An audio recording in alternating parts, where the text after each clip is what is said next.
didn't get you anything. BKFC. Damn it. Friday, Fort Lauderdale. One of your guys on the card. I don't have a guy on Yes, neutral. you do. Rick Caruso. Oh. Rick, how are you? Boy. That's what I'm saying. Another day in paradise, fellas. So are you still sitting at the airport? You got a couple minutes to chat? Oh, absolutely, yeah. We're just sitting here waiting for them to start loading in an hour. Tell me first. Let's start with tell me a little bit about your opponent and your thoughts about him. Or I typically say this: does it not even matter? Honestly, the way I fight, my style, it doesn't really matter. I could care less. One fight doesn't lead to the next. I fight whoever's in front of me, and I hope they're ready for their toughness and everything to be tested, because that's what's going to happen. Now, I'm fighting Justin Ibarola. He's from Delray, Florida. He's currently 3-0, going to be 3-1 Friday, but he's a hot up-and-coming thing for BKFC. He's fought some pretty tough people, and he's got, he's marketable, a handsome gentleman, good little push behind him, but come Friday, he's going to find out meet a dog. This Friday, he'll no longer be a good-looking gentleman. Well, there's very good doctors and things there, and Florida's got the best. They're best of the best. That's why we're there. That's why you're there. Now, I did mean to introduce you as the main event leading into the title fights. That's what your fight is being called. Yeah, and it's I love it. That's the only thing I don't like about being so far up on the card is I like enjoying the fight, but we've earned it, and it's time to earn a co-main or main event slot next time. What up, Slick Rick? G-Net Matt over here. Day in paradise, brother. How's it going? What's up, boy? Hey, listen, so, Randy's going to talk to you about X's and O's and strategy and your opponent, like, for the fight. I'm more concerned about the style, I know you always show out. The last thing you want to do is fight and win, and no one knows who you are like Danny Ainge. So style matters. What are you bringing to Miami this week? Oh, my God. I got my jacket, baby. I know you do. You going to tell us what it is? You going to give us a teaser, or we got to wait and see, tune in to BKFC? We're staying tried and true to the game. We're going to keep our comic book jacket rolling. All right. And trying to join in a little with the Miami style, be a little flashy. Them guys down there make me feel underdressed when I got on everything. But how much of a part is that in the fighting game these days? I mean, the image that you dress in and the social media aspect, is it still the old school days where your performance inside the square circle is all that matters, or obviously outside has to be equally as big? Outside has to be equally, if not bigger, as far as in my opinion, because you see these guys that the quote-unquote real fighters are like, why are they even getting recognition? The Bryce Halls, and no disrespect to him, he fought his butt off, did a good job in the press. But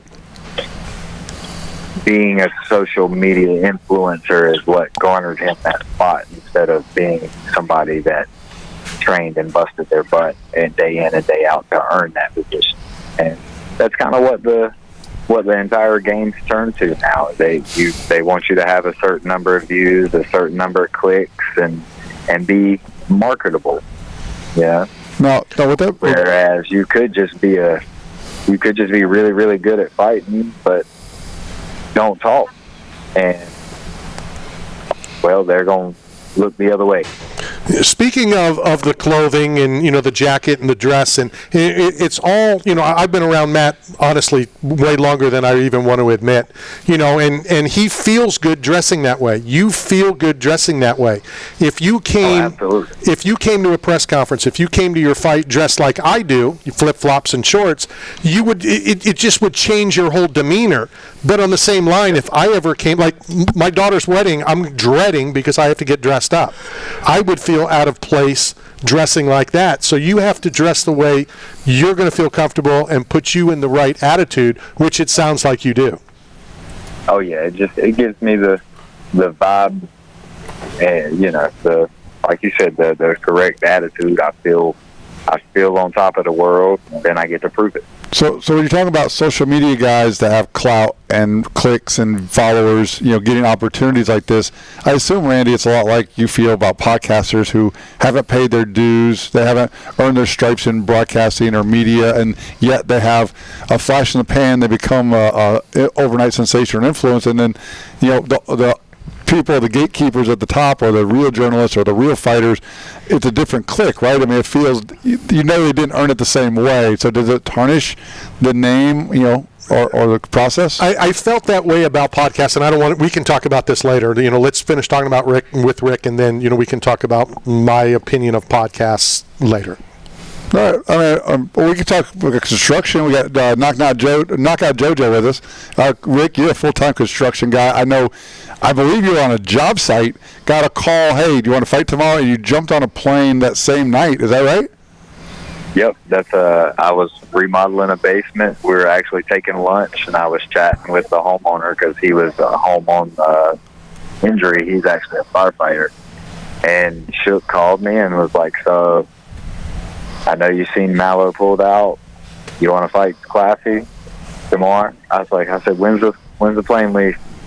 He said 11 o'clock. I said, I got to call my wife. And I hung up. I asked the customer, I said, hey, can I come back to the job Monday? He said, do I get to watch you on TV Friday? I said, let's get it. So see, that's we it. hopped on the plane, and there you go. But that's what's staying ready, right? Staying within your weight class, not having massive weight cuts. Like, being ready all the time is important in this game because you miss opportunities if you don't. Well, and just for me to jump in real quick, Rick, that's a real fighter. That's somebody who does this because he loves it. It sounds like that you love it, and like, hey, I don't care.